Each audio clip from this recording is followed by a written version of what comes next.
জয় দিয়ে শুরু, কিন্তু শুভমান গিলের চোট নিয়ে বড় দুশ্চিন্তায় ভারত। নমস্কার বন্ধুরা, স্বাগতম আমাদের চ্যানেলে। আজকের বড় খবর হলো টি-20 সিরিজে হোয়াইট ওয়াশ হওয়ার পর ওয়ানডে সিরিজে দুর্দান্ত প্রত্যাবর্তন ঘটল টিম ইন্ডিয়ার।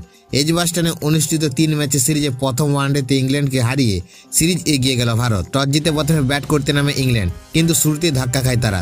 গুরনুর বারার, জাসপ্রীত বুমরা ও প্রসিদ্ধ কৃষ্ণার দুর্দান্ত বোলিংয়ে একের পর এক উইকেট হারায় স্বাগতিকরা। 20 ওভারের মধ্যে মাত্র 93 রানে 5 উইকেট হারিয়ে বড় বিপদে পড়ে ইংল্যান্ড। এরপর জো রুট আর লিয়াম ডনসনের হাফ সেঞ্চুরিতে ভর করে কোনো রকমের দলকে 258 রানে নিয়ে যায় তারা। অক্ষর প্যাটেল 4 উইকেট নিয়েছিলেন ভারতের সেরা বোলার। জবাবে ব্যাট করতে নেমে রোহিত শর্মা, বিরাট কোহলি দ্রুত ফিরে গেলেও অধিনায়ক শুভমান গিলের দুর্দান্ত 80 রানের ইনিংস ভারতকে ম্যাচে ফেরায়। তবে চিন্তার খবর হলো ব্যাটিংয়ের মাঝপথে পায়ে চোট, মাঠ ছাড়তে বাধ্য হন গিল। তবে তার অনুপস্থিতিতেও দমে যায়নি ভারত।